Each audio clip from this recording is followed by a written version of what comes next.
लेकिन उसका नोट्स को मैं आपके पास भेज रहा हूँ ग्रुप में, और वो उसी समय भेजा है जब ये है।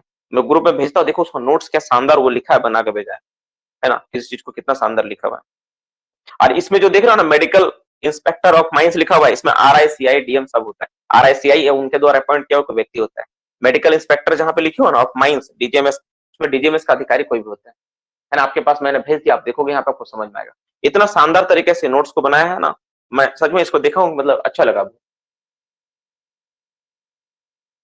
माइंस रूल, चलो अब हो गया मेरा। अब हम लोग अपना टॉपिक पे आते हैं, अपना आज का क्लास। सबसे पहले डाउट क्वेश्चंस को मैं लूंगा। जैसे एक बच्चा का आ रहा है कि सर माइंस रूल का पेज नंबर 42 देखिए ना एक बार। एक बच्चा 42 पेज नंबर देखने के लिए बोल रहा है।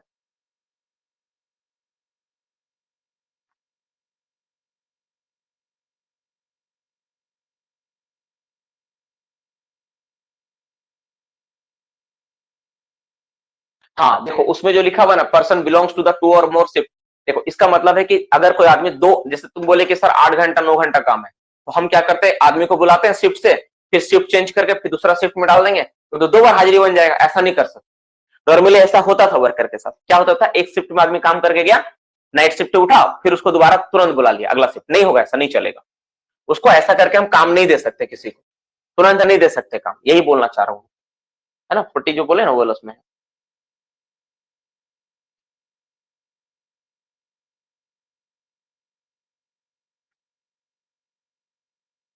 हाँ, शिफ्ट को रिले बोलते हैं। PhD में 3 हाजिरी क्यों मिलता है, क्योंकि वो अनपेड होता है, अनपेड हॉलीडे। मतलब क्या होता है, उसमें रेस्ट नहीं होता है। एक रेस्ट के बदले मिलता है, एक नॉर्मल चलता है, और एक नॉर्मल जो चल रहा है उसका ये मिलता है, ये मतलब वो हाजिरी मिलता है। सर अगर 10 आवर काम कराए तो 1 आवर रेस्ट दे दिए, तो क्या ओवर टाइम होगा या नहीं? नहीं होगा। अगर 10 घंटा काम करवा लिया और 1 घंटा रेस्ट दे दी तो ओवर टाइम नहीं काउंट होगा, और सरफेस पे नहीं काउंट होगा, अंडरग्राउंड में हो जाएगा। माइंस में वर्कर कौन सा, कैसे पता करेंगे माइंस में वर्कर कौन है कैसे? अरे माइंस, अच्छा तुम बाहर बाहर जाओगे तो पता चलेगा ना कौन वर्कर है। वर्किंग आवर कौन डिसाइड करता है? नॉर्मली माइंस के मैनेजमेंट डिसाइड करते हैं, पर उसका कॉपी नोटिस बोर्ड में लगाना होता है, साथ ही साथ कॉपी को भेजना होता है कि जो जो वर्किंग आवर है क्या है नहीं है। ये माइंस एक्ट द्वारा निर्धारित होता है, लेकिन उसको कॉपी भेजना होता है। एक बच्चा कौन मुझे बोला था यार पेज नंबर के बारे में, कितना पेज नंबर था यार, मैं ध्यान से हट गया। हाँ ये हो गया 42।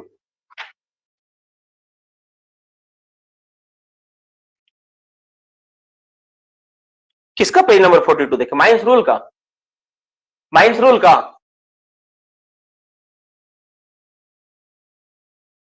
रूल। मेरे पास ये वाला किताब है, इसमें 42 में ऐसा दिया हुआ है।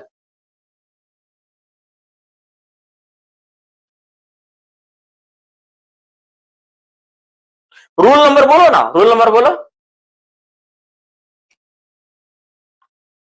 पुराना वाला बुक है कहीं है, लेकिन कहाँ मिलेगा पता नहीं। पुराना वाला बुक है लेकिन खोजना पड़ेगा।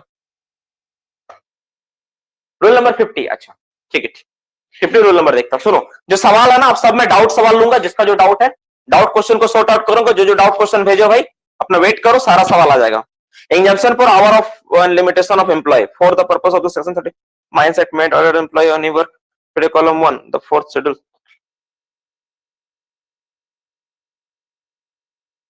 क्या बोलना चाह रहा है, एग्जाम्शन दिया हुआ है।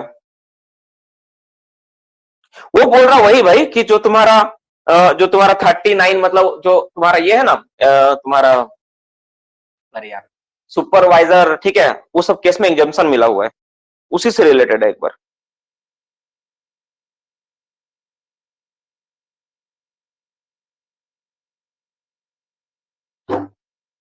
शेड्यूल 4 देखिए सर। चलो शेड्यूल 4 भी देख लेता हूँ। शेड्यूल 6, शेड्यूल, लो भाई लो, 5th schedule, 4th schedule, emergency work risk वगैरह दिया हुआ है, वही तो बोले।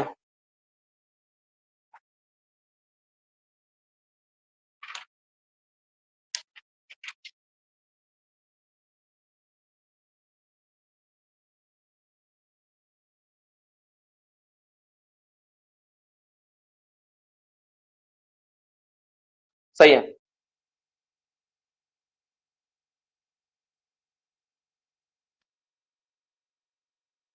मैं समझ गया तुम क्या बोलना चाह रहे हो। चलो इस पार्ट को ना नेक्स्ट क्लास में क्लियर करेंगे मोटा मोटी, ठीक है। इस पार्ट को तुम मुझे भेजे हो, मैं देख लेता हूं, मैं इसको चेक कर लेता हूं नेक्स्ट क्लास में, ठीक है। आज रहने दो। चलो अब हम लोग क्या करते हैं, जो डाउट सवाल आप लोग मुझे भेजे हो उस डाउट सवाल को हम लोग लेते हैं, डाउट सवाल करते हैं, ठीक है। डाउट सॉल्व कर लेते हैं, डाउट सॉल्व करते हैं। एक बार राहुल आपसे रिक्वेस्ट है कि जो आप पूछना चाह रहे हो मुझे एक बार मैसेज कर देना ताकि मैं उसको देख पाऊं वहां पे, है ना।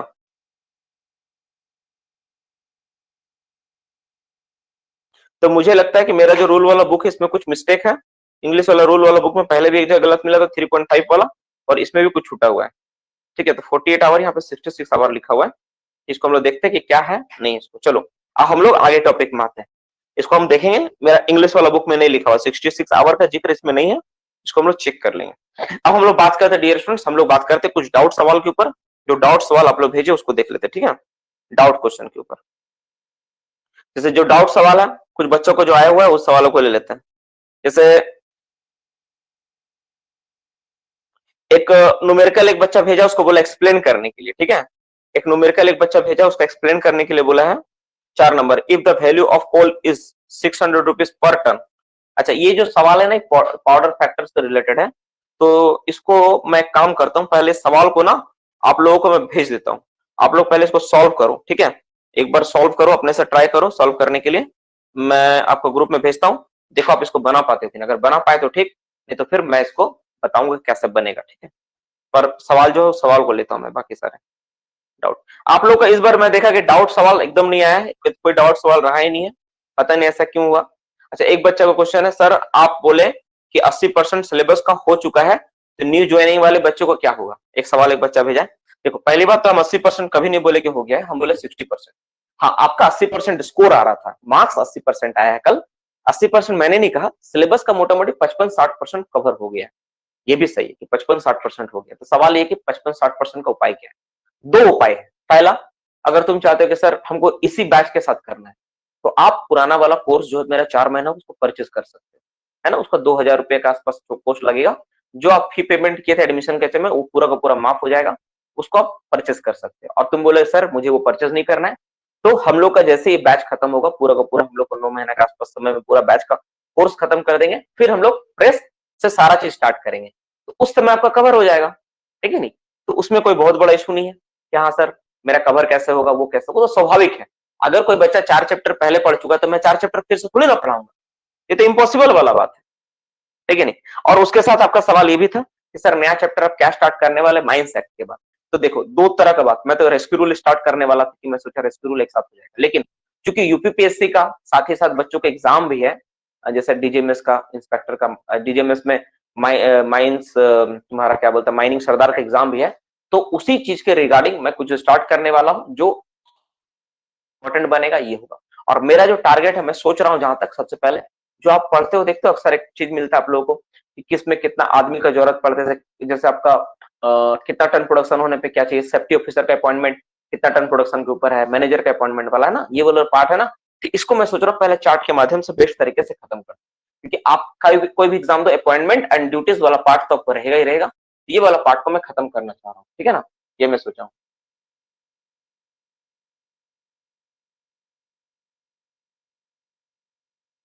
हाँ एक सवाल आ रहा सुमित का, सर 12 मंथ और एक ईयर में अंतर क्या है। 12 मंथ और एक ईयर का मतलब होता है, देखो जैसे मान लो कि मैं बोला 1 ईयर, 1 ईयर का मतलब एक कैलेंडर ईयर होता है, ठीक है। जैसे मान लो कि 1 कैलेंडर ईयर में आपको कभी भी इंश्योरेंस करवाना है, जनवरी कराओ, फरवरी कराओ, मार्च कराओ, अप्रैल कराओ, दिसंबर कराओ, कभी भी तुम दे दो। जैसे मैं तुमको बोला कि सुमित तुमको एक साल में मुझे मुझे 10,000 देना है, तो तुम जनवरी में दिया, ठीक है एक बार मुझे, फिर अगला महीना तुम बोला सर एक साल में देना है, तो हम सर कैलेंडर ईयर जनवरी में दिए थे, मेरा एक साल हो गया है दिसंबर तक, तो सर इसे जनवरी मेरा नहीं हुआ, तो बोला कब देगा भाई, तो तुम बोला कि सर हम इस बार मई में देंगे, तो मई में दिया तुम, तो तुम्हारा नेक्स्ट साल के लिए हो गया। फिर तुम अगला बार बोला सर मई में इस बार दिया था, सर इस बार थोड़ा और लेट होगा, हो सकता है अक्टूबर हो। तो एक साल का मतलब उस पीरियड में कभी भी हो सकता है, लेकिन 12 मंथ का मतलब 12 मंथ मतलब जनवरी में स्टार्ट किए तो नेक्स्ट जनवरी के अंदर ही देना है। अगर तुम दिसंबर में स्टार्ट किए तो दिसंबर के अंदर ही देना है, अगर तुम मई में स्टार्ट किए तो मई के अंदर ही देना है। ये 12 मंथ मतलब उस पीरियड से लेके अप टू दैट टाइम तक, समझ में, ये दोनों में बेसिक अंतर होता है। और क्या है, इसी तरह वीक में और 7 डेज में अंतर होता है। वीक मतलब सप्ताह में कोई दिन, 7 डेज मतलब उसके बाद उसके 7 दिन के अंदर। सरप्राइज क्या था सर जो बताने वाले थे? सर एक शिफ्ट में कितना ओवर मैक्सिमम स्प्रेड ओवर, अच्छा ओवर में मैक्सिमम, अरे ये कोई सवाल नहीं है। एक शिफ्ट में मैक्सिमम कितना चाहे उतना रख सकते हो, है ना, मिनिमम एक तो चाहिए। एक माइंस में जितना आपका डिस्ट्रिक्ट है ना उतना चाहिए मिनिमम। हाँ क्या है, एक माइंस में, ये कोई सवाल नहीं है। फिर क्या है, एक माइंस में कितना सर्वेयर हो सकता है, ये सारा का सारा चीज हम लोग, हाँ इस सारा का सारा चीज, कितना सर्वेयर, कितना इंस्पेक्टर, कितना, यही वाला सरप्राइज का पार्ट था, यही वाला मैं बोला था, ये सरप्राइज के माध्यम से इसको मैं करवा दूंगा, यही मेरे दिमाग में चल रहा था इसी बारे में। और कुछ भी छोटा मोटा है मैं बताऊंगा बाद में, ठीक है। सर ट्रांसपोर्टेशन कब स्टार्ट होगा? होल ट्रांसपोर्टेशन और जो ट्रांसपोर्टेशन का पार्ट है, हो सकता है तुम्हारा ये जो इंपॉर्टेंट पार्ट है इसके बाद में स्टार्ट करूँ। अच्छा एक सवाल है कि सर बचा क्या पढ़ने के लिए, ठीक है। एक सवाल आता हुआ आपके मन में कि सर सब चीज तो लग रहा खत्म हो गया, बचा बहुत कुछ बचा हुआ। देखो सबसे पहले आपका बचा हुआ पूरा का पूरा हैजर्ड चैप्टर, जैसे फायर, डस्ट, इनंडेशन वाला पार्ट जो है पूरा का पूरा बचा हुआ है। इसके बाद आपका ट्रांसपोर्टेशन बचा हुआ, ट्रांसपोर्टेशन में आपको पूरा का पूरा होले सिस्टम बचा हुआ है। वाइंडिंग बचा हुआ, साफ वाइंडिंग मतलब साफ्ट बचा हुआ है, साफ्ट से रिलेटेड साफ्ट सिंकिंग बचा हुआ है, ठीक है, ये वाला पार्ट बचा हुआ है। इसके बाद आपका सर्वेइंग का पूरा पार्ट बचा हुआ है, माइन सर्वेइंग पूरा पूरा पढ़ना पड़ेगा। इलेक्ट्रिसिटी के बारे में पढ़ना पड़ेगा, अंडरग्राउंड मैसनरी पढ़ना पड़ेगा, ओपन कास्ट मैसनरी का पार्ट बचा हुआ है, अपॉइंटमेंट बचा हुआ है, ड्यूटीज वाला पार्ट छूटा हुआ है, नोटिस वाला पार्ट छूटा हुआ है, ठीक है, रेस्क्यू रूल पूरा छूटा हुआ है, रेस्क्यू ऑपरेटर छूटा हुआ है, डिफरेंट टाइप्स का केमिकल छूटा हुआ है, एब्रिविएशन जो फुल फॉर्म्स होता है वो पूरा का पूरा छूटा हुआ है, इलेक्ट्रिसिटी पूरा का पूरा छूटा हुआ है, ठीक है।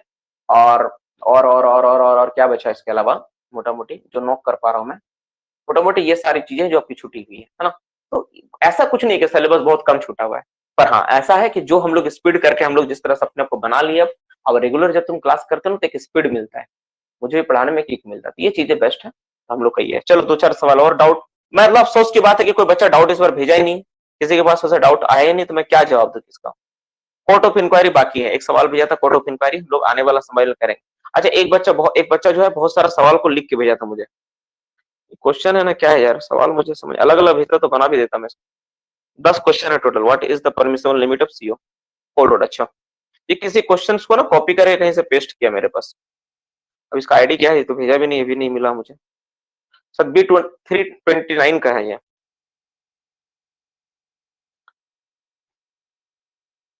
अच्छा सवाल तुम लोग अभी पूछ लो, कोई इशू नहीं, अभी पूछो मैं देखता हूँ अभी प्लीज। हाँ explain over riding of the pillar. Over riding pillar का मतलब पिलर के ऊपर लोड आया, पिलर क्रैश हो जाना, सॉरी पिलर का टूट जाना को ओवर राइडिंग बोलते हैं। नॉर्मली कैंटिलीवर इफेक्ट के कारण होता है। जैसे मान लो हम लोग, जैसे मान लो मेरा छत है, ठीक है ना, छत है और ये मेरा माइंस का पार्ट है, तो हम लोग क्या किए, इमेजिन करो, सॉरी इसको थोड़ा सा अलग बनाता हूँ, मान लो ये छत है, ठीक है, ये पूरा का पूरा मेरा छत है, ठीक है, और ये हम लोग कोयला को काट के ले गए, यहाँ तक कोयला काट चुके। जैसे तुम कोयला काटोगे तो ये वाला पार्ट क्या, वो तुम्हारा गोफ हो गया, ये वाला पार्ट क्या गोफ हो गया, और ये वाला क्या रूफ टंगा हुआ है, ठीक है, रूफ टंगा होता है और अचानक ये फॉल करता है, तो फॉल करने के बारे में क्या होता है, जब फॉल किया इधर तो इसका हम लोग जानते हैं every action has equal and opposite reaction. जब इधर फॉल करेगा तो इसका रिएक्शन फोर्स हमको यहाँ पे मिलेगा, जब रिएक्शन फोर्स इधर मिलेगा तो जो भी पिलर यहाँ पे होगा ना, तो सडन क्या होता है, एक साथ 3-4 पिलर क्रैश कर जाते हैं, इसलिए वो बोलता है overriding of the pillar, pillar का ओवरराइड कर जाना। माइंस एक्ट में जो पेनल्टीज वाला चैप्टर है दिया हुआ है वो पढ़ाएंगे सर, वो इंपॉर्टेंट नहीं है कि पेनल्टीज किसके ऊपर कितना फाइन करना, ये सब मतलब एक सरदार ओवरमैन को क्या मतलब है कि डीजे में कितना रुपए फाइन करना, अपना वाला भले देख लो कि सरदार अगर कोई गलती करता तो कितना फाइन है, बस वही इंपॉर्टेंट। कुछ एमसीक्यू क्वेश्चन में पढ़ा दूंगा सर, एक्ट में जो, हाँ ये वाला हो गया, ऑर्डिनरी जो होगा 2-4 तो लिखवा दूंगा उसमें एमसीक्यू वाला, ठीक है। ऑर्डिनरी एम्प्लॉय, ठीक है, ऑर्डिनरी एम्प्लॉय क्या है यार, ऑर्डिनरी एम्प्लॉय वाला क्लियर कर दीजिए सर ना जी ना। ऑर्डिनरी एम्प्लॉय कितना बार किए सर जी, कितने बार किए, देखो ऑर्डिनरी एम्प्लॉय का मतलब हो गया, सुनो ऑर्डिनरी एम्प्लॉय का मतलब हो गया कि प्रीसीडिंग कैलेंडर ईयर में जितना एम्प्लॉय प्रेजेंट था एक दिन में एवरेज, ठीक है, एवरेज एवरेज अटेंडेंस मतलब मोटा मोटी देखो क्या एवरेज अटेंडेंस, ठीक है, अटेंडेंस, ठीक है, प्रीसीडिंग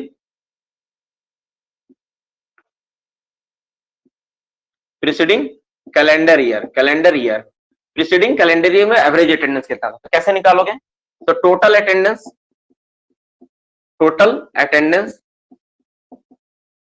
अटेंडेंस मतलब किसका, कब का, प्रीसीडिंग कैलेंडर ईयर, ठीक है, डिवाइडेड बाय क्या, total working day, total working day, ठीक है, ये करके तुम निकाल सकते हो। कुछ सवाल बच्चा भेज रहा मैं देख नहीं पा रहा हूँ, रेस्क्यू रूम और रेस्क्यू स्टेशन का प्रोविजन बताएं, रेस्क्यू रूम, रेस्क्यू स्टेशन हम लोग पढ़ेंगे, अनुज कश्यप हम लोग का ऐसा पार्ट ही है वो पूरा का पूरा रेस्क्यू रूम में आएगा, तो वहां पर हम लोग ऑलरेडी करेंगे। तो अभी सवाल नहीं बचता ऐसा पढ़ने का, बोल के कोई फायदा है नहीं, तुम भी याद नहीं रखोगे। सर व्हाट्सएप पे पर क्वेश्चन क्यों क्यों सॉल्व किए, कर दो सर जी, व्हाट्सएप पर जो क्वेश्चन किए वो सॉल्व कर दो। सचिन रोल नंबर 205 देख लेता हूँ, आप क्या मुझे भेजो। सर डिनर करने जा सकते हैं, जा सकते हो। अगर कोई सवाल तुम्हारा है नहीं, मन में कोई दुविधा नहीं है तो एकदम जा सकते हैं, कोई इशू नहीं है। इसका कोई सवाल नहीं, जा सकते हो। रूल नंबर 2220 है अनूप, ये रूल नंबर नहीं है, सेक्शन है, माइंस एक्ट का सेक्शन है, सेक्शन 22 एंड सेक्शन 28 टू ए। तो इसमें क्या होता है बाबू, इसमें हम लोग माइंस को बंद करने का प्रावधान है, उसके ऊपर है। सचिन तुम्हारा जो सवाल है 205 रोल नंबर, ये मैं देख लेता हूँ तुम्हारा सवाल क्या है। क्या लिखा था, quantities of the air going down the down का shaft is at 850 metre cube per minute, the surface ventilator develop the water gas, ठीक है 450 mm, ventilator stopped and going the shaft is इतना metre cube, what is the NVP in pascal. देखो ऐसा सवाल नहीं आएगा, तुम लोग स्पेशली देखो कुछ सवाल का स्टैंडर्ड होता है जो आ सकता है, जिसमें हम लोग डायरेक्ट बोलते हैं कि हाँ आ सकता है, ठीक है। ऐसा सवाल आने का चांसेस कम है, पर फिर भी अगर तुम जानना चाहते हो तो मैं इसको सॉल्व करके तुम्हारे पास भेज दूंगा। क्लास में करवाने का कोई मतलब बचता नहीं है, ठीक है, क्लास में करवाने का कोई मतलब नहीं बनता है, क्योंकि देखो सब पर नीड ही नहीं है, तो फिर क्या मतलब है करवाने का, सिर्फ टाइम वेस्ट। इससे अच्छा है कि हम उस चीज पे समय फोकस करें जहां पर ये होगा, पर हम तुमको भेज देंगे बना के, ठीक है, ज्यादा अच्छा रहेगा।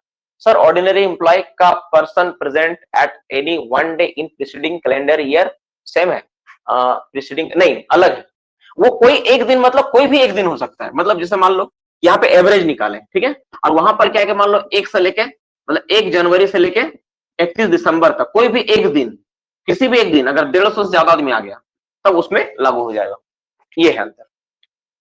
और क्या सवाल है, कल टेस्ट टाइम 8:30 बजे से। सर इसके बाद कंटिन्यूटी क्या है, कंटिन्यूटी में रेस्क्यू रूल वाला करवा दीजिए। वैभव देखता हूँ कि रेस्क्यू रूल वाला है कि नहीं, लेकिन देखो सबसे बड़ा बात है वैभव, जो पढ़ा रहा हूँ जिस उद्देश्य के साथ जो बच्चे जुड़े हुए हैं, तो उनका पहला देखना ज्यादा इंपॉर्टेंट है कि वो लोग एग्जाम देने जा रहे हैं ना, तो रेस्क्यू रूल पढ़ाऊंगा, जो एमसीक्यू क्वेश्चन जो उसके एग्जाम रिलेटेड होगा अभी वही चलेगा। मैं साफ साफ एक बात बोल देता हूँ, ध्यान से हर एक बच्चा सुन ले, सभी के लिए अभी जो क्लास जितना भी होगा एकदम पूरा का पूरा फोकस होगा मेरा केवल DGMS director general of mine safety का जो एग्जाम है सरदार माइनिंग सरदार को उस पर, और दूसरा जो एग्जाम होने वाला है तुम्हारा यूपीपीएससी यूपीपीएससी का माइंस इंस्पेक्टर का, ठीक है, माइंस इंस्पेक्टर का जो एग्जाम होने वाला है, इन दोनों चीज को फोकस करके मैं केवल पढ़ाऊंगा, ठीक है।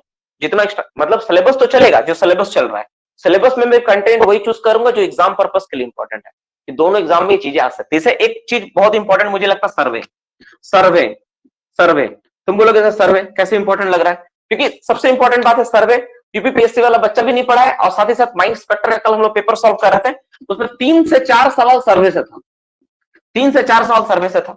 एक आपका मार्क दे दिया था कि सैंपल पूछ दिया था कि सर्वे में क्या होता है, एक वाटर बाउंड्री से कितना मीटर तक दिखाना होता है, सरफेस फीचर्स ये होता है। तो दो चीजें मेरा दिमाग में चल रहा है, पहला ये सर्वे वाला पॉइंट, और सेकंड नंबर तुम्हारा क्या बोलता है कि अपॉइंटमेंट कितना आदमी पे चाहिए, वो 2 पार्ट में कवर अप करवाने वाला हूं। सबसे पहले ये दोनों होगा, उसके बाद जो होगा देखा जाएगा, ठीक है। टेस्ट का ड्यूरेशन उतना ही होगा, क्या कम, जो होगा आपको कल पता चल जाएगा मैसेज के माध्यम से, पर नॉर्मली उतना ही होना चाहिए, ठीक है। टेस्ट का टॉपिक पूरा का पूरा रहेगा बाबू, कोई इसमें दो राय नहीं है। चलो अपना सवाल पूछो, 50 और पार्ट का मतलब क्या होगा सर। 50 और पार्ट का मतलब देखो क्या होता है, कहीं पर 50 और पार्ट बोले, मतलब 50 और पार्ट का मतलब होता है 1 भी हो सकता है, मतलब इसका मतलब तुम मिला के बोल सकते हो 50 और पार्ट का मतलब बोल सकते हो, इसका मतलब 1 से 50 तक, 1 से 50 तक, इसका मतलब 1 से 50 तक कोई भी नंबर, ठीक है, 1 से 50 तक कोई भी नंबर। अच्छा फिर क्या है, सरफेस के लिए 50-50 का फिगर है फीमेल का, वैसे ही अंडरग्राउंड का सेम मोर देन 50, हाँ सेम अंडरग्राउंड का सेम मोर देन 50 पे। मोर देन का मतलब क्या है डोमन, देखो मोर देन का मतलब होता है कहीं पर 50 से अधिक, अगर कहीं पर कोई 50 से अधिक अगर संख्या हो उसको मोर देन डिसाइड करता है ना, मोर देन मतलब मोर देन का मतलब 50 से अधिक। जैसे इसका मतलब हो गया सिंपल 51, अगर आदमी का संख्या हम बात करेंगे तो 51, मोर देन 50 का मतलब है इक्वल टू 51 पर्सन है, ठीक है, 51 पर्सन है। 51 ही नहीं, 51, 52, 53, 54 सब हो सकता है, कोई भी नंबर हो सकता है, ठीक है। हाँ उसका मतलब ये होगा, मोर देन का मतलब 50, 51, 52, 53 कुछ भी हो सकता है। डीजीएमएस का और क्वेश्चन बचा गया है, वो कब सॉल्व होगा सर जी, वेरी गुड क्वेश्चन। देखो डीजीएमएस वाला जो क्वेश्चन सॉल्व हो गया, देखो अभी हम लोग मंडे से फिर क्लास स्टार्ट करने वाला है, तो मंडे ट्यूसडे जो आपका बैच चलता है वो चलेगा, वेडनेसडे को क्लास छुट्टी रहती है, वेडनेसडे को डीजीएमएस वाला होगा, ठीक है। थर्सडे फ्राइडे फिर से आपका जो क्लास होती है वही क्लास होगा, और सैटरडे के दिन क्लास ऑफ कर दूंगा एक दिन, और संडे का फिर एग्जाम होगा, ठीक है। ये शेड्यूल है नेक्स्ट वीक का, ध्यान से सुन लो, समझ लो। समझ गया सर? एक्ट और रूल से भी टेस्ट होगा ना सर? हाँ, जितना भी आप पढ़ाया गया है, आप 10 अक्टूबर से जो भी आप क्लास किए हो, सारा का सारा क्लास टिल डेट सारा का सारा आएगा। हाँ, वेडनेसडे को देखो, डीजीएमएस वाला जो भी है, डीजीएमएस यूपीपीएससी जो भी है, सब तुम्हारा वेडनेसडे और सैटरडे। सिलेबस में जो पढ़ रहे हो सिलेबस वाला वही होगा। सिलेबस मतलब मंडे ट्यूसडे का जो मैं बात कर रहा हूँ, इसमें माइंड सेट का जो पार्ट बचा वो वाला करवा दूंगा, और देखूंगा अगर नहीं हो तो थोड़ा पेज छोड़वा दूंगा। और ये सबसे पहले हम लोग सर्वे पढ़ेंगे और अपॉइंटमेंट वाला पढ़ेंगे, क्योंकि उसमें सवाल ज्यादा आ रहे हैं और सर्वे पे बच्चा लोग कॉन्फिडेंस लूज कर रहा है ना। तो मैं नहीं चाहता हूँ कि सारा मेहनत करने के बाद कुछ बच्चा कॉन्फिडेंस लूज कर दे, तो ये दिक्कत हो जाए। Minds act chapter 9 minds act का एक बात आ रहा है कि सर चैप्टर 9 के बारे में कुछ बोला जा रहा है। माइंड्स एक्ट चैप्टर 9 जो है मैं देख लेता हूं उसमें क्या है। माइंड्स एक्ट का चैप्टर 9, चैप्टर 5 6 7 रुक जाओ देख लेता हूं, 8 एंड 9 पेनल्टीज एंड, ये पेनल्टीज वाला है ना, कुछ चीजें हैं, कुछ कुछ इसमें पार्ट में करवा दूंगा, बहुत कुछ नहीं है इसमें जानने लायक, पर कुछ कुछ मैं करवा दूंगा, कोशिश करूंगा कि जितना जो इंपॉर्टेंट एग्जाम रिलेटेड वो करवा दिए, ठीक है। ये वाला up to mines, up to means, up to means not more than होता है, up to means not more than नहीं होता है, up to means including that होता है। जैसे मैं लिखा अप टू 50, ठीक है, इसका मतलब है 1 to 50, इसका मतलब है 1 से लेकर 50 तक, है ना, नॉट लेस देन। एक्ट का डेफिनेशन, एक्ट का डेफिनेशन, एक्ट का डेफिनेशन तो करवा चुका हूं, उसमें देखो ना सर जी, वीडियो जल्दी अपलोड कर दीजिए। देखो कोई भी वीडियो मेरे द्वारा नहीं होता है, सिंपल समझो, ये सर्वर का है ना। जब वीडियो हम लोग छोड़ते हैं ना तो सर्वर धीरे धीरे सर्वर में जाकर अपलोड होती है, जितना टाइम लगे उसको अपलोड होने में, प्रोसेस होने में उतना लगेगा ही, ये क्लास होने के बाद ही हो जाता है। हाँ, सेक्शन 22 एंड 22 बहुत इंपॉर्टेंट है, ये तो करना ही पड़ेगा। हो सकता है मेरा जो डिसाइड मैं किया हूं राहुल समझ लो, हम डिसाइड किया मंडे का दिन जो एक्ट में हम लोग जब एग्जाम लेके जब खत्म करेंगे तो उस दिन सेक्शन 22 और 22 करवा देंगे, ठीक है। मोर का मतलब क्या होता है? मोर का मतलब अधिक होता है, और मोर का मतलब होता है अधिक, ठीक है, उसको नहीं छोड़ते, मोर का मतलब अधिक होता है, ठीक है। ठीक है, चलो बहुत सारा डिस्कशन हो गया आज, हम लोग क्लास को एंड करते हैं। बाय, गुड नाइट सभी के लिए, शुभ रात्रि। डेफिनेशन बचा हुआ था, सारा डेफिनेशन को हम एक साथ लेंगे, चाहे वो रूल का हो, रेगुलेशन का हो, एक्ट का हो, सर्कुलर का हो, जो भी डेफिनेशन है सारा डेफिनेशन एक साथ होगा, ठीक है। डेफिनेशन को टेंशन मत लो, पूरा चैप्टर खत्म होने के बाद डेफिनेशन अलग से करवा देंगे, और डेफिनेशन आपका कोर्स का पार्ट है। बोलते समय मेरा से मिस हुआ, डेफिनेशन तो करना ही पड़ेगा, ठीक है। डेफिनेशन भी करना पड़ेगा, साथ ही साथ उसके साथ ये भी है, फुल फॉर्म भी है, वो भी देखना पड़ेगा। चलो bye, good night, sweet dream सभी के लिए, शुभ रात्रि। अब किसी का सवाल अगर छूट रहा हो जो नहीं मैं नहीं